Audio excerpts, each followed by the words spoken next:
Hello, everyone. My name is Dan Tiernan. I am the Chief Operating Officer for Campbell Property Management and one of the 5 owners of the company. Appreciate you joining us today to learn more about electric vehicle charging in condos in Florida. So I'm joined today by Alessandra Stivelman, a partner with Eisinger Law, one of Florida's leading firms focused on community association law, and also Pere Francino. He's the CEO and founder of City Vitae. City Vitae provides EV charging stations and services for condos, apartments, and other businesses, and they're based out of Miami. So over 800 of you all registered for this webinar, and all because you're interested in learning more about EV charging at condominiums. Just to give you a sense of who's on here today, 60% of you are board members, 20% of you are property managers, and the remaining 20% are committee members, residents, and others. So as you may know, the laws in Florida have changed over the past few years to make EV charging easier at condos. So if you own an EV car, you have the right to install a personal charging station at your own parking spot, subject to certain requirements that we're going to talk about later. And if your condo board wants to install charging stations in the common areas, there's laws in place that make that easier than it was before. So as you learn more about this, it's going to be critical for you to get the following 3 groups of people together to help your condo board be successful with EV charging. Those are, number 1, an attorney for your condo, association, an EV charging station provider or EV expert, and then your property management company. So this is it's great then that we have all of these people here today for you. So we've got a condo attorney, Alessandra, an EV charging station provider, Pere, and a property management company that has experience with these kinds of projects, which is me. So with that, you also asked a lot of great questions in the registration process. So we based our agenda on your questions. So we're going to go through, number 1, how is the EV market growing? Number 2, how long does it take to charge an EV? Number 3, the difference between individual or personal stations and common area parking chargers. Number 4, how much does it cost to install an EV charging system? This is a great question that everybody likes to make sure they want to understand. Number 5, what legal considerations do you need to address? Number 6, tips on how to get started. And then final Q&A if we have time. So if someone does not own an EV, they may not even notice electric vehicles driving around. From the outside, they don't really look that much different. Here's pictures of 6 different EV cars from 6 different manufacturers. And other than the Tesla, it's not really clear, to most people that these are all EVs. So you might not have it's not necessarily easy to just see this happening. So Pere, how do we expect the electric vehicle market to grow over the next several years? Wow, thank you very much, Dan, for the intro. What we can see in the slide is the 2 key indicators of what is the status of the market today and how is it going to grow. So when we look at the market, we analyze both what is the adoption, meaning how many people are buying electric cars, and how well served is the network of electric vehicle charging stations. On the left, we can see that today, we are about 7% of the sales in the country are electric, out of a total market of about 15 million cars that are sold per year. 7% are electric. And what we are expecting, and that is very, very stable. So this 30% in 2030 has been forecasted even pre-COVID and has been confirmed after COVID, that out of 10 cars sold in 2030, 3 will be electric. Now, in terms of the infrastructure, and it's important here to start with the vocabulary. A station is a location where we have several outlets, right? So in average in the country, there is 3 outlets per station or per location. And today we have between 45 to 50,000 locations in the public space. It is also a statistic that has been followed very closely. We are going to be above 1 million in 2030 for the number of locations. And the last thing that gives you an idea of how fast this is growing is that during the 2021, even with the post-COVID effect, there was every minute, there was a new electric vehicle registration issued in the country every minute. You told me something interesting the other day. I thought on the 45,000 or so current charging stations, you said almost half of those are in California. Is that right? Yeah, the statistic is impressive. It's about 30 to 40% are in California. California has been really dynamic in implementing government support measures, and we know that when government is supportive, all the ecosystem grows much smoothly and much faster. Yeah. Hopefully, Florida will catch up. So, Pere, how would you describe the rate of growth over the next several years? So one of the important questions that we get is, we get the impression that people sometimes are panicking, especially property managers and people in condos. They say, how are we going to handle that, you know? And they tell me, Pere, we need 4 chargers for 4 cars. And I say, no, it doesn't work like that. With 3-4 chargers, we can handle 15-20 cars, right? In the common areas. And I think this gives a good idea of that things are growing very fast, but at the same time, the growth is gradual, right? Because we have a sales base of about 15 million cars every year. So even if the number of EV drivers is still growing, but still there is a long way to go. So there's no way you're going to go from 5 cars this year to 100 cars next year. We know that, we know very well, and the growth is gradual. That is important. Don't panic, right? Because we have time. Right, great. And then, you know, as you look forward, what % of the actual cars on the road do you expect to be EV or plug-in hybrid as compared to new sales numbers? Right. So this is also interesting because it gives perspective. So today, what it shows here is the 7% that we said in the previous slide of the sales. So every 10 cars that are being, every 100 cars that are being sold, between 5 to 7 are electric. But of course, we are dealing with a fleet which is much bigger. The current fleet of passenger cars is about 250 million in the country, 260 million. It's big. So that's why the fleet is about 1%, between 1 to 2% of the fleet. It's electric, right? So again, the slope of the curve is big, right? But we have a long way to go, and we have time to implement and to accompany this growth, right? Pere, I'm going to interrupt here because we have a good question, and a few times this has come up in regards to fires and EV charging stations. And since we mentioned specifically California, there was a question that, you know, 1 out of 5 chargers in San Francisco area don't work. What is the reliability of the charging station, the dangers, and the chance of fire? Okay, this is a very interesting question. Just 20 minutes before we started the webinar, I had one of my electricians who called me and said, hey, I was in a meeting with provider X, and provider X didn't show up, right? So I'm going to pass you this contact because the client is desperate. And we are finding more and more that some actors in the market, like kind of, let me see how I approach that, right? But this is not selling popcorns. So an EV charger, an electric car, it's easy, it's not difficult to handle.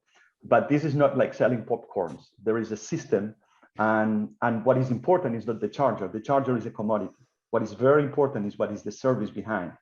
That's why, by the way, we are here somehow, Alessandra. When we first met, we understood each other very easily because we both wanted to go deeper into the questions, right? Trying to understand how we deal with the contracts, and the same with Campbell. I think what is behind us 3 is that we want to be knowledgeable about how things are going in the EV market and how to handle that.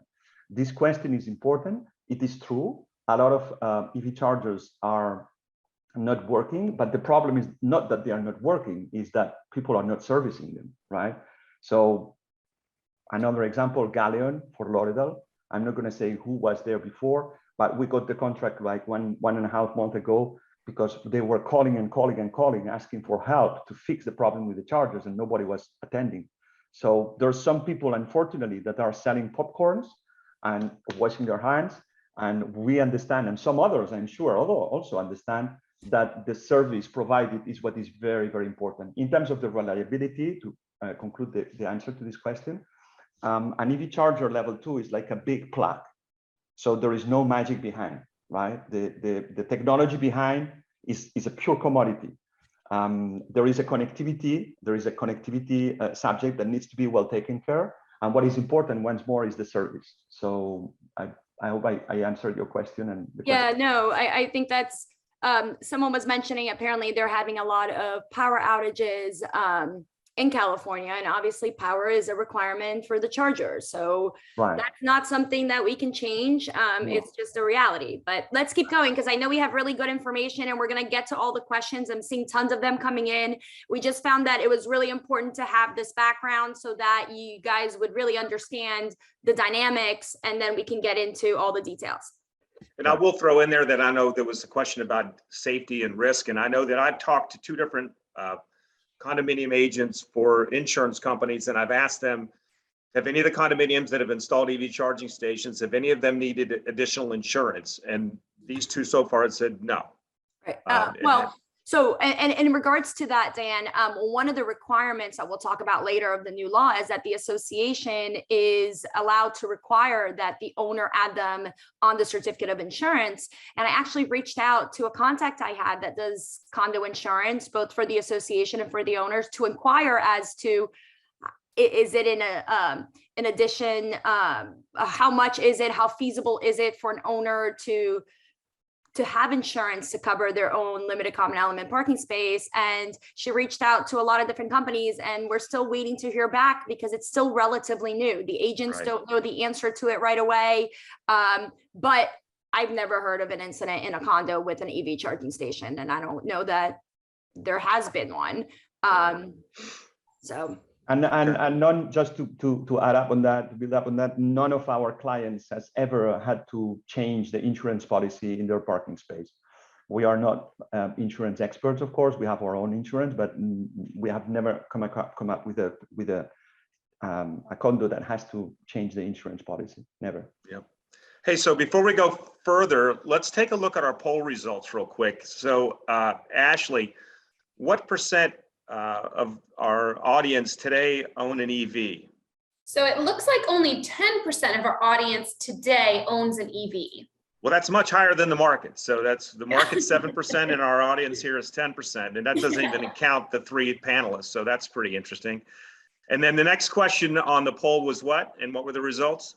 So the next question on the poll was, does your condominium have a shared common area EV charging station? And 88% said no, 4% said yes, and 8% said they plan to have one in 2022. Okay, great. So really a lot of people in here in the early stages still trying to figure it out. And that's why they're all here, I guess. And then the third one was regarding the question about are there any personal charging stations at the condos? What did you get there? The answers for that was yes, 19%, no, 77%, and 5% said they plan to have some in 2022. Okay, so 19% of the condos out there have at least one person who's charging their car at their personal parking spot. That's interesting. Okay. That's, and just real quick, there was a question about the PowerPoint and the video, and this will be sent out after so that you will be able to have a recording and a copy of the PowerPoint. Great. And you can watch it on YouTube too as well. So if you watch some. All right. On to the next piece here. So Pere, help us understand all this. You know, what are the factors and how long does it take to charge an EV? So Dan, in line with what we were saying about the system, right? So it's not popcorn, it's a system. It's better when the property manager understands, and also there is an attorney who is sensitive to all the possibilities and all the inconvenience or all the constrictions of the law. When the system works, then everything works better. And the EV charging system has three elements. We cannot answer that question. We receive that question very often, and that question of how long does it take, it doesn't exist. We cannot answer that question. We need to first understand what is the charger that you're working with, what is the voltage that you're receiving, and what is the battery capacity. We have batteries like 60 kilowatt. It's like the battery is like the swimming pool, right? So it's the size of the swimming pool that we have to fill in. So you have big swimming pools and you have small swimming pools. We need to first know those three elements before we are able to answer that question, Dan. Okay, great. So now the next thing is help us understand the difference between AC and DC charging. Right. This, we are getting a little bit technical here, but it's, believe me, it's super important. Okay. And a lot of people doesn't know that every car has two ways to be charged, right? We can either go through what we call alternative current, and that's the current that we get in our houses, in our offices, everywhere. That's the circuit on the left. Or we can go on what we call DC charger. And the DC charger basically dialogues directly with the battery, right? The advantage of the DC charger is that there is no constriction, there is no limitation between the charger and the battery. Whatever power you give to the battery, the battery will take it, right? So of course there are certain like a 1% more additional things that we have to take into account, but we will not get too technical. But basically with the DC charging, we communicate directly with the battery, and with AC charging, we communicate through what we call an onboard converter that transforms from alternative current to direct current. Why? Because the battery doesn't speak AC. The battery doesn't speak the same current, the same voltage that we speak in the offices and in the houses. So somebody has to convert, right? Advantage of the AC, that is very affordable because we are just transporting electricity, and it is the car that converts. Conversion is what is really expensive. So on the right, we have the DC charger. That charger has already converted the energy before it goes into the car. So that is the definition of level 3. Level 3 means not a lot of power, because we could theoretically have a level 3 that it doesn't have a lot of power. Level 3 means a direct dialogue with the battery, and that's why they are much more expensive than the level 2 or level 2s. And I think most of what people see that are the level 3s are like the Wawa, at Wawa, or seeing the Tesla charging station, Right. the white Tesla charging. Those are level 3. That's the most common thing people see. That. So, Pere, one of the questions was in regards to if there's a formula as to in a condominium for them to figure out based on how many cars they have, how many level 2 chargers they would need, or whether it would make more sense to get the level 3. And how do you address that? Okay, so this is a complex question, and I'm going to answer in two ways, right? So the first one is I'm going to tell you that half of our white collars are transportation engineers.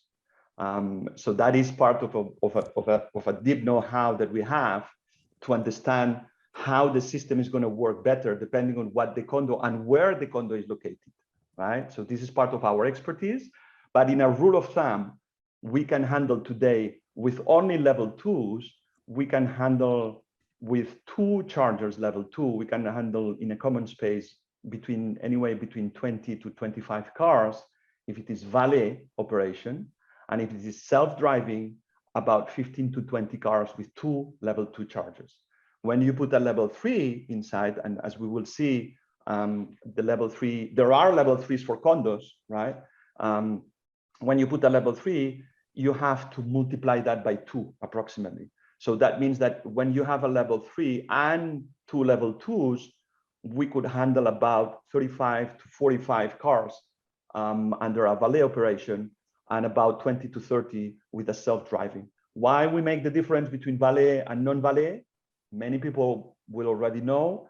The charging process and the speed at which we make the charger available depends basically on whether you're going to keep charging forever or you are going to release your parking space so that others can come and there is a good turnaround. When valet, that actually raises a really good question that I think is more for Dan. And Dan, I feel like I've stolen your moderator role, and I'm just no. This is perfect. So one of the questions was if there's any issues, hold on, let me find it exactly. It was regarding people that essentially will park to charge overnight and then forget to move their car that day, and how associations handle in regards to ensuring that there is accessibility. Let's say they only have 2 common element parking space. Do your associations adopt rules saying that, you're only allowed to stay there during the time that it's charged? And then same to Pere, on the app, is the owner advised, hey, you're fully charged, come get your car? So there is a communication. Yeah, why don't we let him kind of talk a little bit about this, because the system can help manage that from a billing standpoint, reminder standpoint. So why don't you talk about that, because that I think is an important part of your system. Right. So yeah, the answer is yes. So basically the system, and that's very important to go on what we were saying, that this is not like selling popcorn, right? So when you talk to a provider that is the owner of the technology, like ourselves or some others in the market, and that is a very important factor, then you can adapt the technology to do basically whatever you want, right? So in our case, we have some clients that say, okay, we want to receive a message when the battery is at 80%. Okay. Others say, yeah, we want to receive a message when the battery is 80%, but then additionally, we want to increase the charging rate after the battery is full, right? We can do whatever combination you want. What we have found that it works the best, and you will not be surprised, is money. So when you charge per minute, the efficiency of the use of the parking space, it increased by twice as much than if you charge per unit of energy, right? We can do both. We can charge by unit of energy, or we can charge by minute, or we can charge by a combination of the two. But the most efficient, when you get 85 to 90% of efficiency in the use of the parking space, if you don't have valet, because if you have valet is by itself is very efficient. If you don't have this benefit of having valet, the best is that you charge per unit of time. And then people are very sensitive to that, and they turn around very efficiently, right? So I don't know if I'm answering your question, Alessandra. Yeah, no, I think that helps a lot. And I think that ultimately, from the legal standpoint, to the extent that the owners are not respectful, there are ways to enforce and to adopt rules.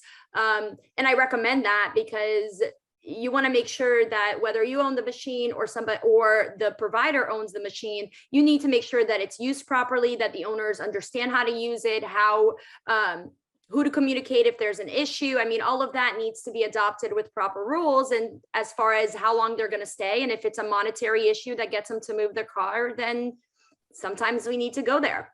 Yeah. What I can tell you is that at the beginning, people ask us, can we put a fine? Can we tow away the car? Can we put like $200 fine? Well, it doesn't work like that. First of all, we always like to remember that EV drivers are spearheading the movement, and it's a community that is very kind of sensitive to environment, to many things, and they have taken a risk themselves, and we want to be sensitive to that. And the coercive measures like that one, we don't like, and second, we think that there are alternatives, right? There's always a combination where we can make an efficient use of the parking space more than just putting a fine.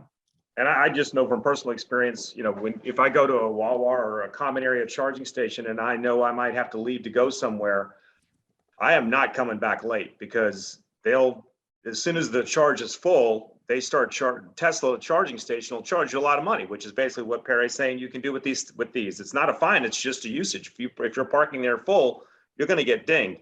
And I'll tell you what, everyone would be sensitive to that. So the good news is it's been worked out a lot just through what other people have done in the past. So right. So yeah, Pere, what? Wait, real quick, I'm gonna sort of ask the question and answer myself, because I've been answering it on the Q&A.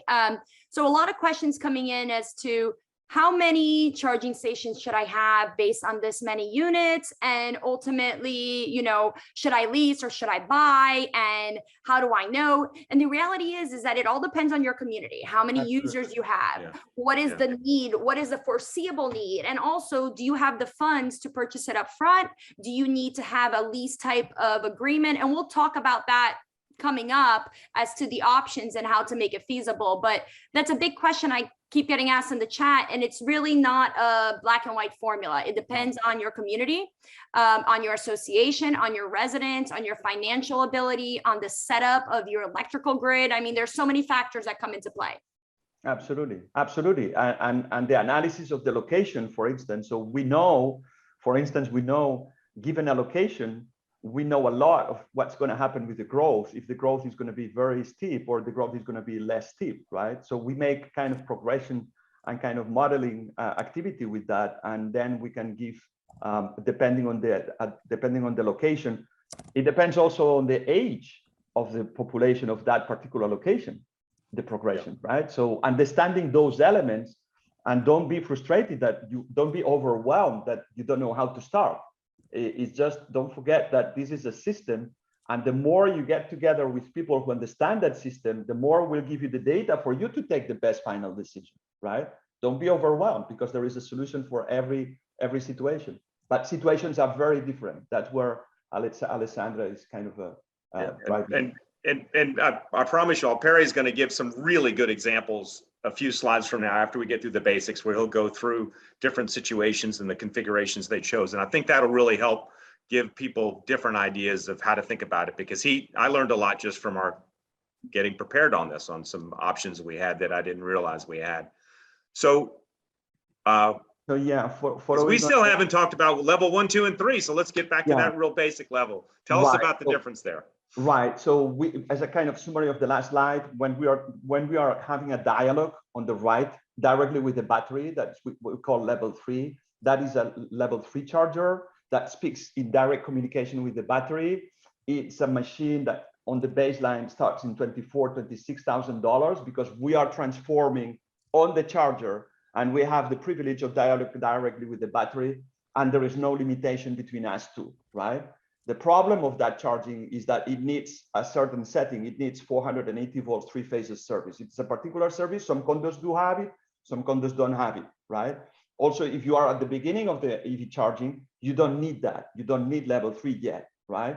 But we always present it because, as we will say a little bit later, we need to do today, but we need to plan for the future. So be aware that there exists this level 3. And on the left, there's the AC charging that goes to an onboard converter in the car, and that has a limitation. You cannot charge faster than what the onboard converter is, right?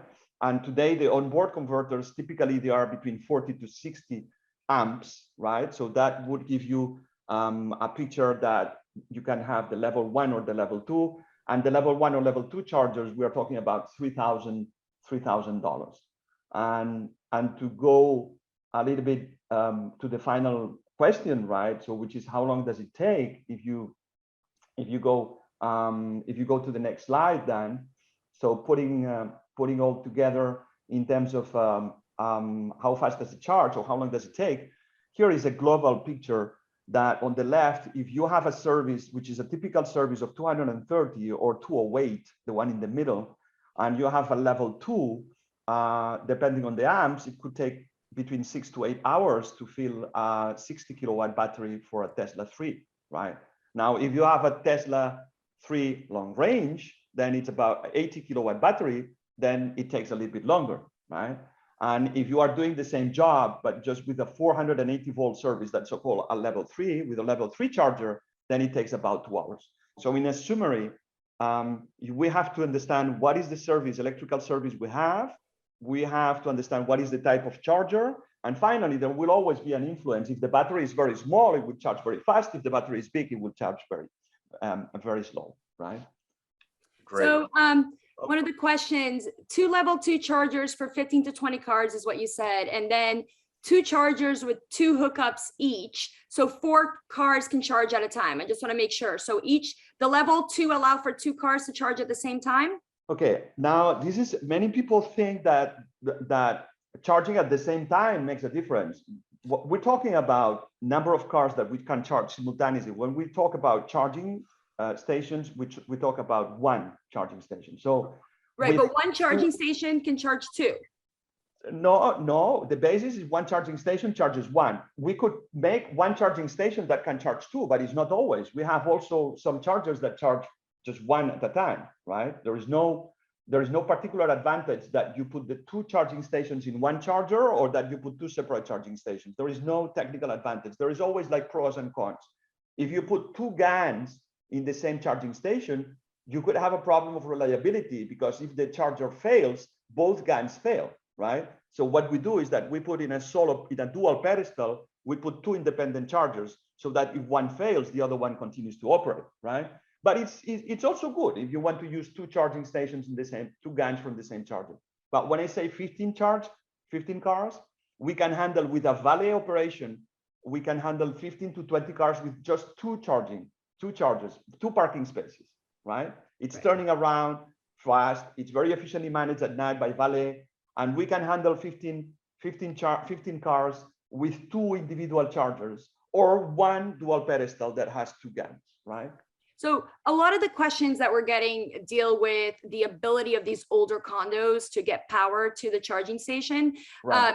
And, you know, they want to know if FPL is really working with the condos in order to increase the Right. Electrical ability. But also, you know, a lot of the questions are assuming there's 2 things that I just want to make clear. There's the charging stations in an individual's limited common element or assigned parking space. And then there's the common element parking space charger, which would be the level 2 or the level 3, where the association or the vendor would collect the fee paid for the electricity. Now, if it's in your individual parking spot, it's individually metered. Now, one of the considerations and the questions goes to, we don't have the ability to allow every owner that wants to install their individual parking space charging station. And in your experience, has FPL stepped in to assist? How easy is it to do it? And are they implementing different, I guess, programs to really help with this? And I'm gonna go and answer my own question in the sense that I haven't heard of FPL implementing any programs. I know some municipalities, I'm not sure as to South Florida, have for new buildings, they require certain minimum requirements so that charging stations will, if they're not already in the plans, will be able to be installed in the future. But I don't think down here we're there yet. Okay. Do you agree? Okay. Yeah, absolutely. I mean, FPL, you raised about like 2 or 3 points, right? So the first one is, there's about 25 million people in this country living in buildings that have more than 100 units. Okay, I repeat, 25 million people living in buildings that have more than 100 units. As you can imagine, those buildings have not been prepared. They were not conceived to allocate electric vehicle charging stations, right? So that means that if you want to put from day 1 to day 2, 100 EV chargers in the building, there is no capacity whatsoever, right? It's not only that, is that if you think that one day you will have the power to put 100 charging stations, well, the answer is probably you will never have that capacity, right? So, but that has nothing to do with the proactivity or not of FPL. So FPL doesn't have a program that we know to support individual parking space, individual parking charging, but FPL, when we have to increase the capacity, because not even in the common area, there is sufficient capacity to put additional chargers, and that happens, right? It doesn't happen very often with 1 or 2 chargers, but when we want to implement 10, 15 chargers, well, 90% is that you have to call FPL to increase the capacity, right? And FPL is very cooperative. It's very sensitive to the subject, and they have the teams in place. It's just that it's very long, right? So a project that takes about, between permits and implementation, it takes about 1 month, 1.5 months. When you get FPL involved, it takes like 6 to 10 months, right? So we are commissioning, for instance, in Delray this week, something that we launched in August last year, because FPL has to give us the timing to tap into the transformer, et cetera, et cetera, et cetera. Right. So number one, don't think that you will have easily capacity to put 1 individual parking space, 1 individual parking charge in every parking space. So that's why we will speak later on in the common areas. That's where we have to be looking at and understanding how we can have the maximum efficiency in common areas, even if in some cases, there's some people some associations said, no, I want individual parking space, and little by little we will grow and we will keep adding more capacity. That we know all those that have decided that one point or another of the path, they have moved back to common parking spaces, right? So individual parking space is complex.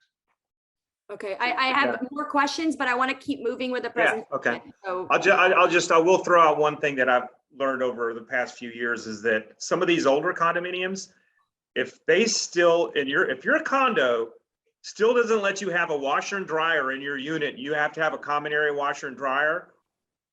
That means you probably don't have a lot of electricity available in your Absolutely. unit. And if your condo doesn't let you put tankless water heaters in because of the electrical, you might have a constraint. But if you don't have those, I'm not saying you don't, but if you have those, you're probably going to have a constraint, because the reality is that the way I like to try to remind people of this is these level 2 chargers, for the most part, it's like an outdoor dryer outlet.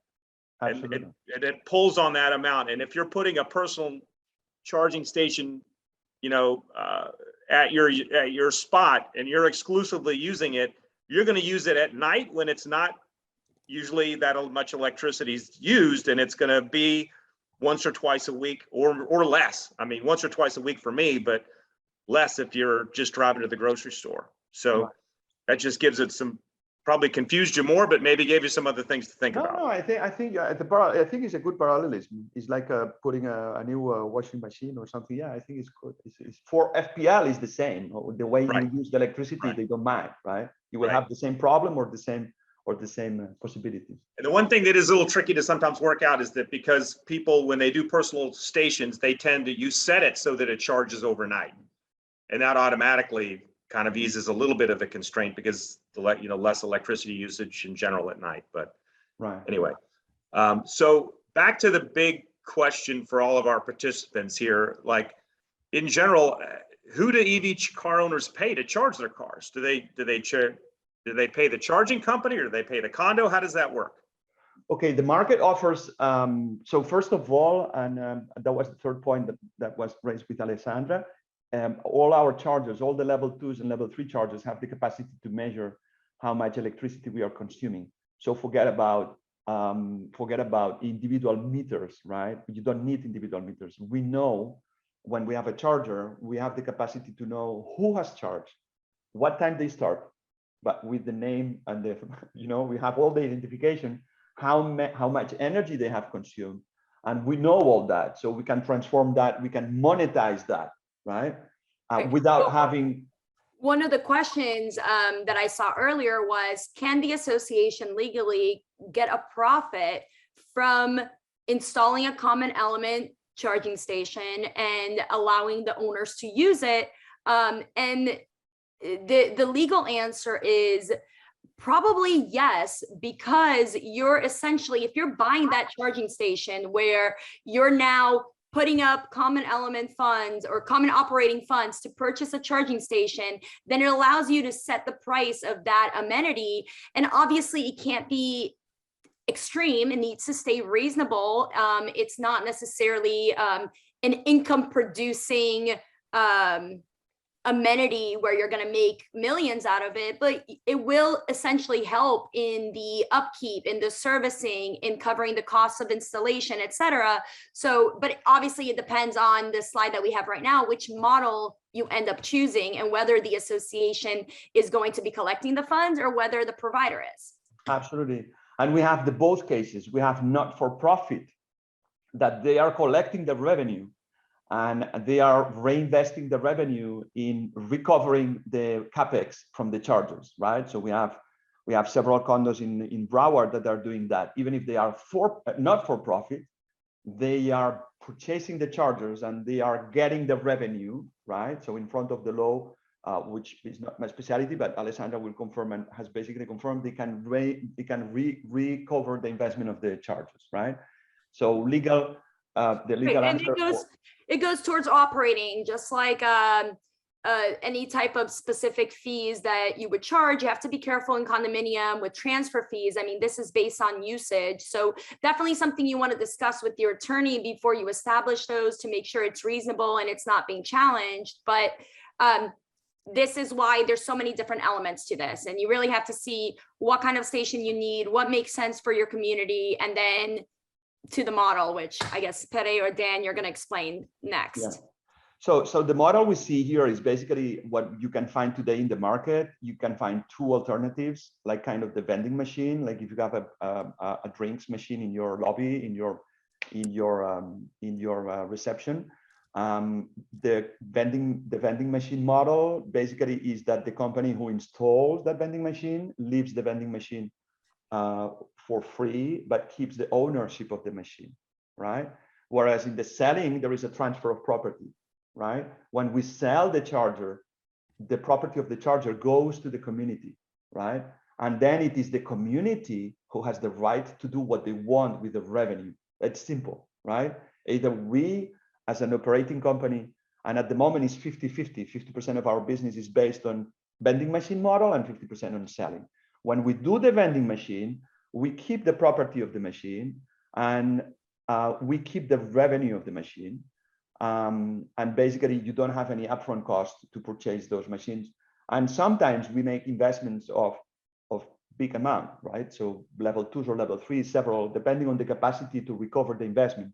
We always leave that two possibility. If the condo has the capacity, it applies for this investment program. Not every condo has the capacity to apply for this vending machine, because of course there is an investment that has to be analyzed by our teams.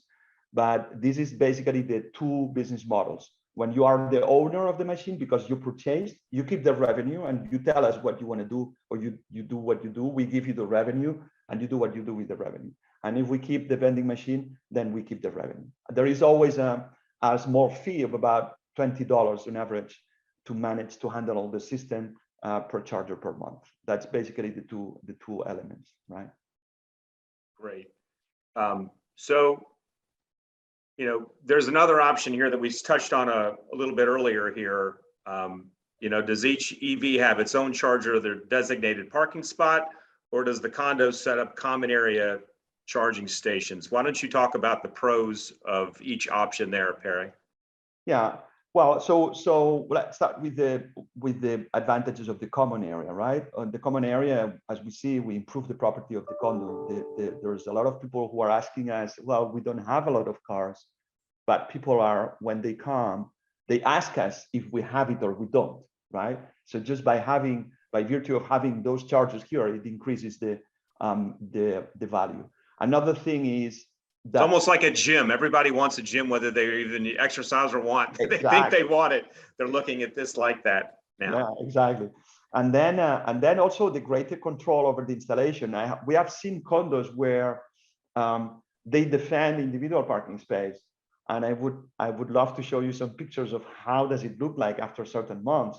There's all conduits and wires going left and right over the parking. It's a huge liability. I mean, that I answered some of those questions before. If the association has to allow an individual owner to connect to the main grid by running an extension cord, and I'm like, well, one, it's not separately metered, so it's not in compliance with the statute, and two, it's a liability. It's likely against code to have, you know, those connections running through your parking garage. And that's where I think we get concerned with the fires and the damages when you're allowing owners to do whatever they want without really having a procedure that oversees it.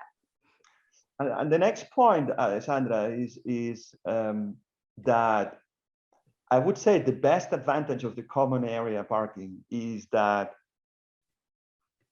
the best way to avoid the pressure for individual parking space, a charger, is to give a good service in the common area.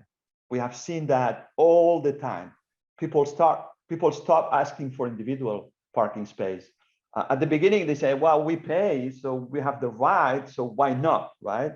But as soon as you give a very high quality service amenity in the common areas, they stop, right?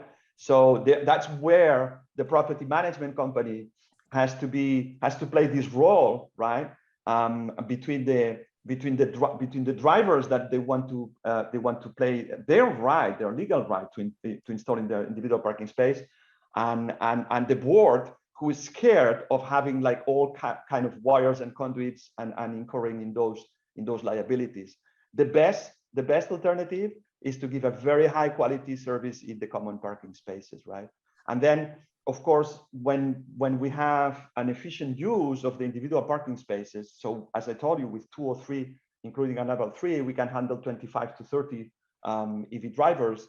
Whereas if you have to install 25 to 30 individual parking spaces, then there is much more of a hassle. So, Pere, a lot of the questions have asked, how do you control it? Let's say you have a common area charging station in a condo, whether it be inside the garage or in a parking area. How do you control the neighboring owners from coming and charging their cars there? Is there a registration process? Yes, absolutely. There's so Internet of Things comes in place, right? So every machine is connected to the cloud. So the first thing you do when we work with the condo, with the association, the couple of weeks before commissioning, we receive the registration list, we register those users, and from then on, the user gets identified into the charger with the cell phone or with an RFID card, with an identification card.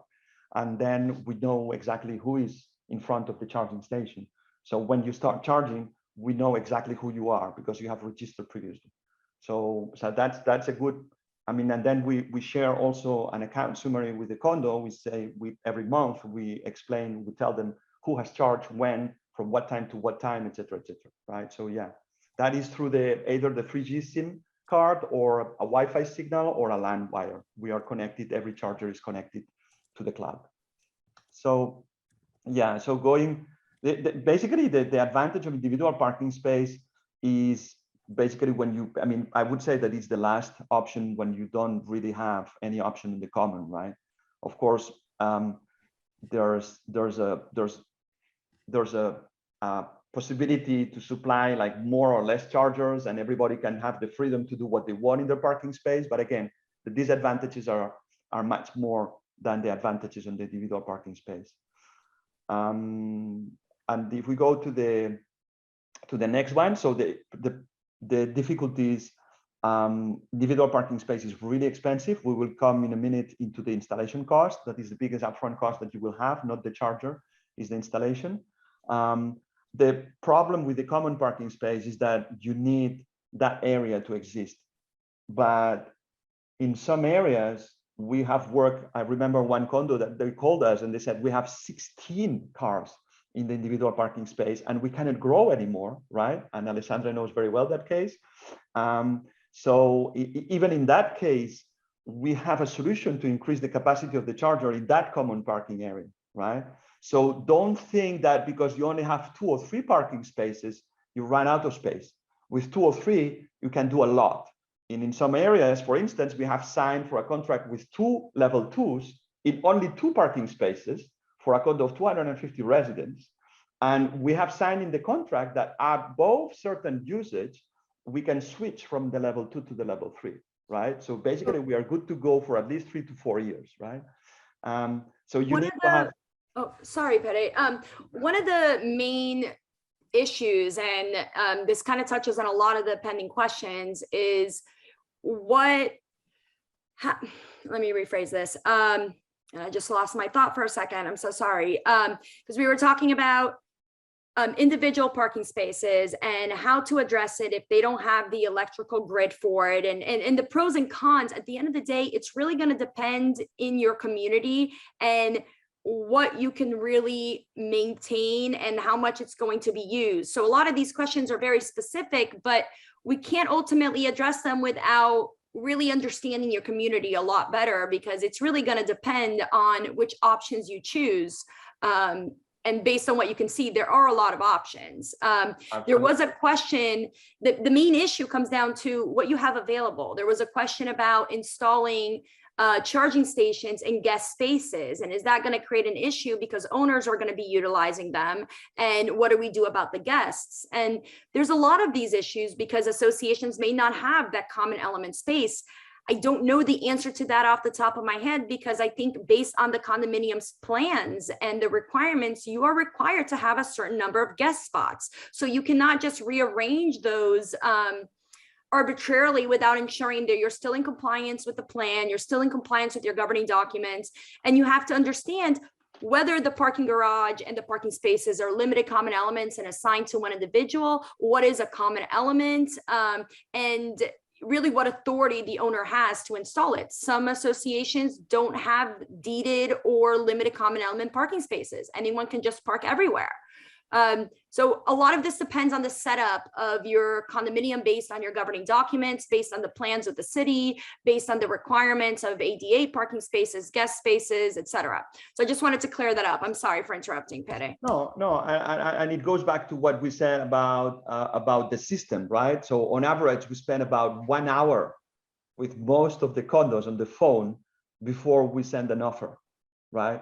And that hour, that 45 minutes, is very important to understand the system. If anything comes out from this webinar, it's important. What I would like is that everybody understands that the system, property management, attorney, and the charging is what is important. It's not like selling popcorn, right? It's a little bit more complex. It's easy. We have solution for everything.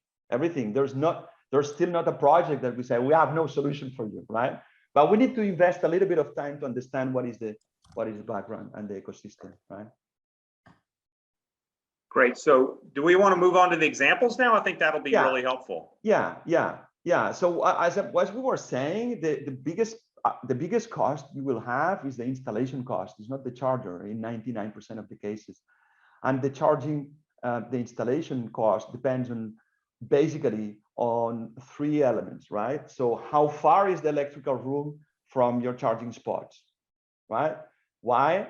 Well, because there is material, and material, if you go to the next slide, for instance, Dan, so this is in downtown. And by the way, this is a level 3 charging station that we have been talking about. It's a very compact unit, and that goes direct dialogue with the battery.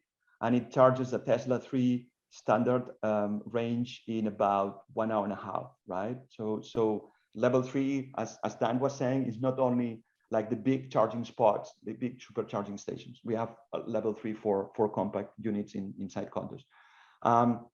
So the number 1 element is the distance, right? Because we like 75 to 8% of the cost is conduit and wiring. You have to be aware of that. So if you have an area that is closer to the electrical room, you will reduce a lot the investment. The second is the vertical, right? So if you can do it in the same level, whenever we have to go halls and do X-ray floor after floor, that increases also the cost, right? And the third one is, what are the different services that you have available? Sometimes you only have 208 and you want to put a level 3, so we have to put an upgrade and a step up transformer. In this case, that was for 1 level 2, 1 level 3, 15,000. If you want to go to the next one, Dan. Real quick. So a lot of the questions are going back to if there is only an individual charger that's available. There are no common elements for common element and for a bigger station. So the individual owners have to do it. And one of the questions was, who has to pay for the installation of the connection to the grid for the first individual parking space, right? Because I guess the first time you do it may cost a lot more, and then the other ones will be easier to install. And the second question, which is kind of related, is whether the association is obligated to help with this backbone of the electric grid in order to allow for these individual units, because they can't deny the individual unit owners. Now, that's a loaded question in the sense that from the legal perspective, the law doesn't allow you to deny, but it says that the owner has to pay for the installation and the costs of it. So if that means that they want to do it, you're telling them it's not feasible here, we're going to have to upgrade and it's going to cost XYZ. And if that owner is adamant, then it's going to be on them. If there are several owners that can discuss between themselves how they're going to do it individually, but it's not something that the association is obligated to incur. However, that may change and you may start seeing some fight back on that, because it would not be fair, like Pere said, with the distance to the grid. At the same time, if you're the first one, you're paying a good amount of money in order to allow for others to take a benefit out of it. So it's not necessarily fair, and the statute doesn't really address that in detail. So talk with your attorney and your management company to come up with a way so that when you start getting those requests, you're prepared to address it. And I could give you a couple of examples. So for we manage a condominium that's about 350 units, multiple parking garages. Parking garages are underneath the building, and so a lot of this depends on the board and what their interest is, and how they want to make it work. And there were about 5 or 6 people that wanted, out of the 350 units that had electric cars, that they wanted to have personal charging stations. And the board got an electrician to figure out a place that they could locate a new panel, and that they would then have to run the lines out from that. And it cost them about 10 grand to get the panel put in. And they said, listen, we're sure that we'll probably have 10 people over the next few years want this, and we're going to charge everybody $1,000 for that. And then we're going to charge them whatever their personal connection is to that. They're going to have to pay for that. And that's how they did it. And, that worked out fine. And then, but they could have been more like, no, if you want it, then you have to pay for all of it, or, kind of force people, but that they were kind of friendly about it. And I thought that was great. And then I'll tell you, there's another situation where it was more like it's a 2-building condominium with like 75 units in each building. And no one really was pushing for it yet, but the president just felt like this was going to be an amenity that needed to be had. And he was looking forward, and he said, we're going to put a single pedestal 2 charging points out there, put a station out there proactively, just with the idea that people are going to want this, people are going to need it. And I want to be able to say yes right out of the gate before anyone even asked for a personal charging station, because it'll be better if I can have this common one. It'll be easier to control, like Pere was saying earlier. And they just proactively did it, and made the investment, and then they're going to see what's going to happen from there. Right. So yeah, going back to the installation, we need to speed up a little bit, because there's very interesting points just after this installation. By the way, I have nothing to add. So having an attorney talking about backbones and having a property management company, so that's again the demonstration that we need to talk to people who understand the system, and I found very interesting the comment from Alessandra about the backbone, and that's feasible, that's doable. So yeah, this is an installation in Boca. That's the challenge here, was that it's very extensive, only 2-level townhouses, and they started with the clubhouse, and then they will go little by little. We put up conduit here that is bigger. It allows for growth up to 6 stations, but we start with only 2, so that when we grow, we can put more wire through the same conduit, which is the most expensive part. If we go to the next one, Dan, yeah, this is in Tampa. This is pretty similar to the other one. There's longer sidewalk here. Whenever there is dirt, only dirt, you do trenching, it's easier. But you see, you get a grasp. If we go to the next one, that is between 10,000 to 15,000. This is much simpler. Why? Because there's a shorter distance and there is only dirt. We don't have to touch any sidewalk. If you see, every time that you touch the sidewalk, you need to patch back, and etc. etc. So installation is between 7,000 and up to 15 to 20,000 on average, right? You can have lower, you can have higher, but that's the key point. The key point is distance, vertical distance, and horizontal distance to the charging spot, and whether you have the service that is required or not. Dan? Great. So these are great examples. We saw level 2, level 3. We saw indoor, outdoor, sidewalks, not sidewalks. So hopefully that gives some people some general ideas, and you can start multiplying, I guess, from that for different options. So let's move on now to the legal aspects. So Alessandra, tell us about an EV owner's rights and the board's responsibilities as it relates to individual parking spots and having a personal charging station. So this law was added in 2018, and it's been changed a little bit since. The association can't prohibit the installation in a limited common element parking space or exclusively designated parking areas. And that additional language was added because a lot of parking spaces may be deemed common elements, but may be assigned the exclusive use and still not be made a limited common element. So technicalities that the law was modified a little bit, but you can't prohibit someone from installing it. we already addressed the questions. Well, what if we don't have the ability? Then you need to consider the costs and the viability of the owner paying for it on their own, or the association funding it, and in order to allow for others in the future. It cannot cause any irreparable damage to the condominium property or to the association. So that's where you need to make sure that you're working with professionals that are going to understand what the owner intends to do.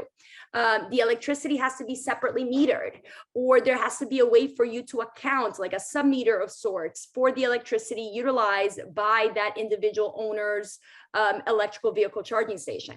The owner is responsible and subject to assessments for the cost of installation, operation, maintenance, and repair, including hazard liability insurance and removal costs. So the cost and the responsibility to maintain, to insure, etc., all falls on the owner.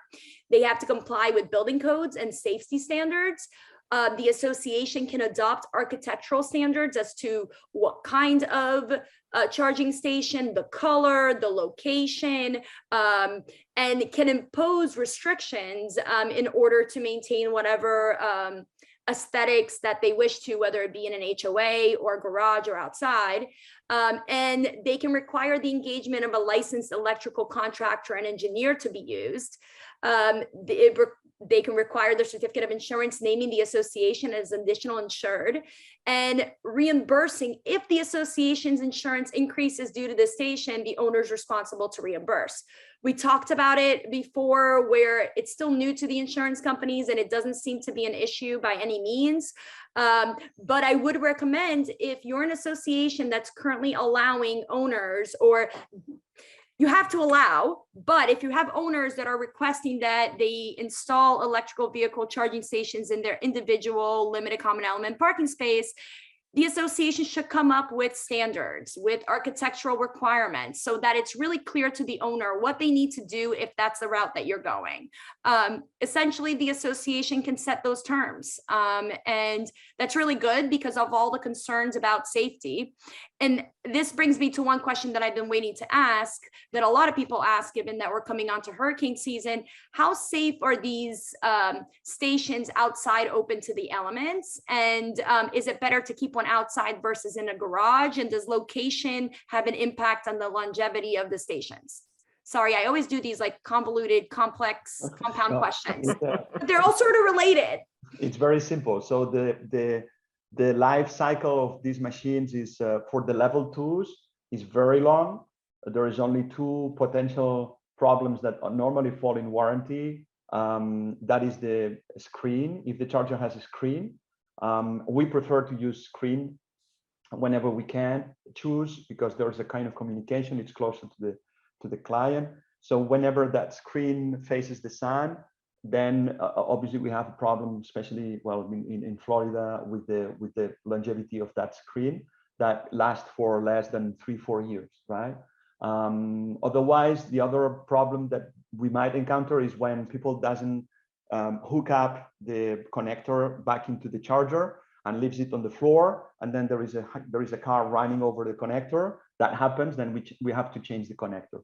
But overall, there is no problem for those machines being outside. The only problem, especially particularly in Florida, is that we have to put it on a pedestal that is hurricane proof. But we know how to do that. We know what type of pedestal is quite standard. And for the rest, these machines are perfectly fit for the rain or the sunshine, is if you take into account that the sunshine and being very close to the sea, it reduces longevity, but normally it falls within the warranty terms, right? What's the typical warranty? Years in years? But it depends. In the market there are two groups. One of the groups we are in, we give 2 years 2-year warranty, and there's another group that gives 1-year warranty, right? And then there are extensions. What I would always recommend to buy an extension warranty for the level 3 station, because that's a big investment. We start about $22,000, $25,000, $26,000 as a baseline. If you decide to go for the purchasing business model, buy an extension of 1 year. It costs about $600, $700, and then you are peace of mind for about 3 years. But okay. Otherwise, I don't recommend to buy extension of warranty for the level 2. It doesn't make a lot of sense because they are very reliable machines. Sorry, Alessandra. No. I think we can go to the next slide because that's going to answer a lot of questions. So for those of you guys that are familiar with condominiums, I've gotten numerous questions about, well, isn't installing this in a common element a material alteration that requires unit owner approval? Well, the answer is no, because this statute was passed last year in order to allow for these common element charging stations. So it specifically says that the Board of an Association may make available, install, or operate an electrical vehicle charging station or a natural gas fuel station upon the common elements or association property and establish the charges or the manner of payments for the unit owners, residents, or guests who use the electrical vehicle charging station or natural gas fuel station. For the purposes of this section, blah, blah, blah, blah, blah, not constitute a material alteration. So there was a question about, well, what if we want to put a charging station and allow outsiders to come in and use it as a revenue for the association? And the issue with that is now you're utilizing the common elements for the use of not the residents and owners. So that could be deemed a material alteration. It wouldn't necessarily fall within this exception if you're using it and you're allowing outsiders to come in to use it. But if they're guests, invitees, residents, or owners, and you put a common element machine in your common element parking space or association property, then it doesn't need unit owner approval. It's not deemed a material alteration. So hopefully that answers all those questions. Great. And then, so Pere, we've talked a lot about and gotten a lot of background here. Now, what should condos do to get started on their EV charging plans? Okay, so 2 slides away from the Q&A. So this would be like the conclusion of our hundreds of visits and talks and discussions with people. Think big, but don't panic. I mean, there's a lot to do, but there's time to do it, and that's important, right? So we have solutions for every one of your problems, and the market is growing fast, but it's not like going from 5 cars. There's no condo that will have 5 cars today and 100 in the near future, right? Go for the system. Try to talk to people. Try to get, if your property management company doesn't have any experience in that, well, try to get the experience from some other companies like Campbell or with the attorney. They have the experience, and consider that we are going into a system. Consider that you are not buying a charging station, right? And try to get always the help from people who think system, right? From attorneys who speak about backbone, right? Which is a very technical term, right? But it's people who are sensitive to the overall concept of the charging station, right?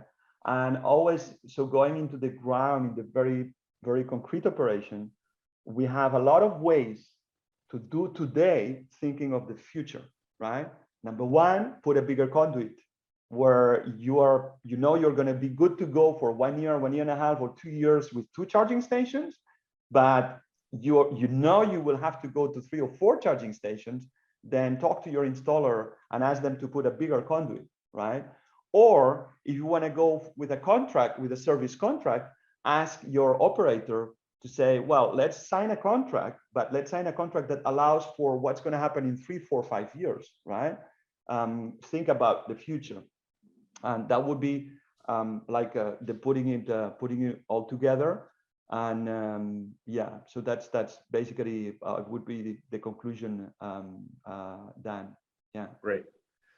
So let's just talk about these questions we add here at the end. Why don't you address these? So when you have to start, so before doing anything, right, before talking to anybody on that project, I always ask, sit down and write down those 3 questions.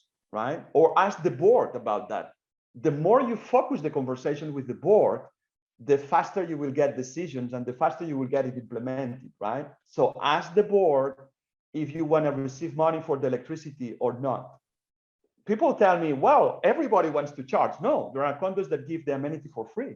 And I can tell you that the adoption goes like 3 or 4 times faster than the rest of the condos, right? We have several condos where electricity is given for free. So that's feasible. Now, the second question is, do you want to purchase the charger and be the owner of the revenue? Or do you don't mind that another one has the revenue because you want to reduce the upfront cost of not purchasing the stations, right? And then the last question is how many permanent non-seasonal drivers, EV drivers, you have today. And I give you this rule of thumb: with 2-3 parking spaces, we can handle about 15 electric cars. And perhaps the most important is, I tend to say to people, yes, it's a minority of people. EV drivers are a clear minority. It's only 3 or 4 or 5%. But the fastest projects, the smoother project, comes when the non-EV driver is sensitive about the EV driver community, and when there is a communication, and both sensitivities are taken into account, because the law is clearly in favor of defending the EV driving adoption. So when there is a good dialogue is when things happen more efficiently. Dan? Great. So that takes us to the end here. I know there's still a lot of questions that we haven't answered. We can stay on for a few more minutes and maybe just try to answer them, but I want to make sure that Ashley can go ahead and put the poll up. So if you could complete this poll, we would greatly appreciate it so we can get your feedback. But yeah, we appreciate everybody coming here, investing your time with us. We know there's a lot to try to digest here. But before we finish, is there anything else you want to add, Alessandra, that you think we might not have covered? No, I mean, I see a lot of different questions, and I understand there's a lot of different levels of knowledge in this area. And I really recommend that to those of you out there that are on boards or that are unit owners and they're having trouble figuring it out, reach out to the people that have experience doing it. We may not have a straight answer because this is all so new, right? So it's all happening fast. We don't have to hurry with it. And a lot of the questions that I see are, well, we don't have the ability, the capacity to really allow for these individual stations. Is it the association's responsibility to increase it? And the law is not clear on that. We don't know at what point the association's responsible to do that versus doing a common element charging station if necessary. But talk with the professionals to see what your options are. The electrician, the vendors, your management company, and your legal team to really try to determine what your best option is.